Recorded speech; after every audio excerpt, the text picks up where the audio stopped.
Imagine you're a medieval noble, a knight, a king. You've just died in a foreign land, hundreds of miles from home. What happens next? Do you get a grand burial where you fell? No, something far stranger, far more macabre is about to happen to your body. It's a secret of the medieval elite, a gruesome solution to a very practical problem. This is the story of how the powerful ensured their bones, and only their bones, made it home. It was called Mos Teutonicus, the Germanic custom, and it wasn't for the faint of heart. After your death, your body would be carefully dismembered. Then, your flesh would be boiled away from your bones, sometimes for hours, until only a clean skeleton remained. Why on earth would they do this? It sounds barbaric, like something out of a horror story, but for the medieval nobility, it was a matter of honor, legacy, and cold, hard logistics. You see, in the Middle Ages, dying far from home was a disaster for a person of high status. Your family's lands, your title, your entire lineage could be thrown into question if you weren't buried in your ancestral crypt. A decaying corpse was a massive liability. Transporting a full body across Europe was nearly impossible. It was slow, expensive, and in warmer climates, the smell and decay were unbearable. Embalming was an option, but it was often ineffective and incredibly costly. So, they turned to this grimly practical method. Boiling the flesh away was seen as more hygienic and far easier for long-distance travel.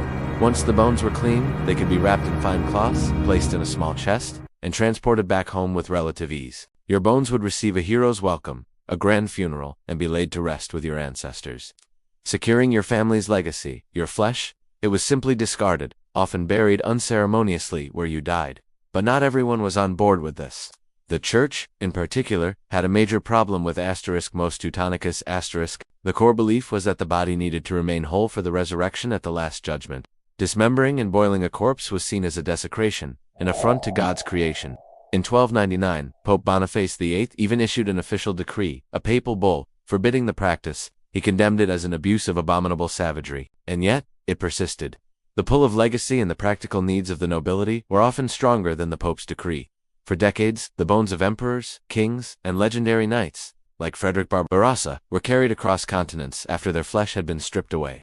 Imagine that funeral procession, a somber journey, a coffin arriving at the family castle. But inside, instead of a complete body, there's just a neat bundle of bones.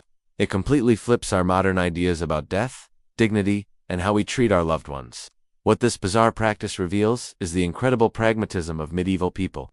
They weren't just thinking about the spiritual side of death, they were grappling with the very real, physical challenges of decay, transportation, legal inheritance, and social status.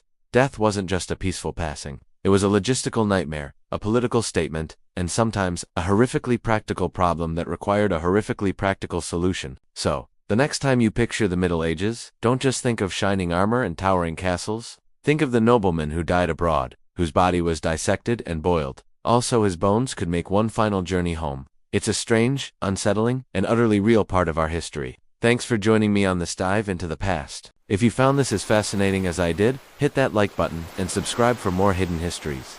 Let me know in the comments what other strange historical practices you'd like to explore. See you next time.